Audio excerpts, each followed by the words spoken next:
नितिन साहब हूँ तो ॿिया काफ़ी मसइला इशूज़ आहिनि सागर ज़िले में हींअर बि ताज़ो मंशियात जे हवाले सां मैडम फरिया टालपुर जी सदारत ते इजलास थियो उन ख़िलाफ़ु सख़्तु कार्रवाई ऐं सागर में हाणे बि हिकिड़ो मंशियात जे इल्ज़ाम हेठि SSP हटी वियो हुन सां गॾु सागर में बुनियादी सहूलियतूं स्कूल सिहत जा वॾा मसइला आहिनि उते रियलिटीज़ आयल फील्ड्स आहिनि पर उन रोड रस्ता बि तबाह ॾिसो मंशियात लाइ त असांजी सिंध गवर्नमेंट तमामु वॾो हिकिड़ो उपा वरितो आहे, चाहे उहो असांजो होम मिनिस्टर साहिबु हुजे या अदी फरियाल टालपुर साहिबा हुजे जेका होम जी चेयरपर्सन आहे। उन अवां ॾिठो हूंदो त मीटिंगूं कयूं आहिनि, मुख़्तलिफ़ मीटिंगुनि में MPs MNAs खे घुरायो वञे थो, उन जे हल्कनि जे हवाले सां उन्हनि खे पुछो वञे थो त अव्हांजे हल्के में मंशियात जी छा पोज़ीशन आहे। त असीं उन्हनि खे ॿुधायूं था वक़फ़नि त जीअं अवां सांगड़ जी ॻाल्हि कई त सांगड़ में बि असीं चाहियूं था त मंशियात न हुजे। SSP जेको हींअर हटियो आबिद बलोच उहो मंशियात फ़रोशन सां मुबैन तौरु हुन जा को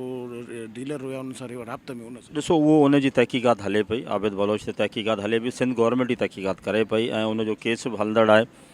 ऐं उहो जेको फ़ैसिलो कंदी सिंध गवर्नमेंट त उहो बहितर ई कंदी। सागर जे हवाले सां तव्हां सां ॻाल्हि कयो त रोड रस्ता तबाह आहिनि, सिहत जूं सहूलियतूं अस्पतालूं टुटल आहिनि, घुरारियूं मायूं सख़्तु परेशान आहिनि।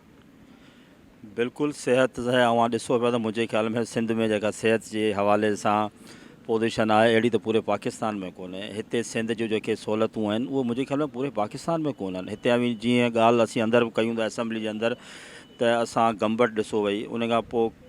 हैदराबाद ॾिसो, टंडो मोहम्मद ख़ान ॾिसो, जेके NIC वेठी आहिनि जिते पूरे पाकिस्तान मां माण्हू अचनि था यार, उते इलाजु था अची कराइनि पंहिंजो बग़ैर उन जी नसल नथी पुछे वञे तूं कहिड़े सूबे मां आई, कहिड़े मुल्क मां आई या किथां आई। जेको माण्हू अचे थो एमरजेंसी में उन महिल तुर्त इलाजु थिए थो वई। ऐं रोड रस्तनि जी अव्हांखे ॻाल्हि कंदो हलां त जेका रोड रस्ता मुंहिंजे ख़्याल में सांगड़ जी ॻाल्हि कई आहे त पाकिस्तान ठहिण खां वठी हेसि ताणी तारीख़ में जेका पाकिस्तान पीपुल्स पार्टी रोड रस्ता ठाहिराया आहिनि मुंहिंजे ख़्याल में उहो पाकिस्तानी तारीख़ में अॼु ताणी कॾहिं सांगड़ में न ठहिया आहिनि।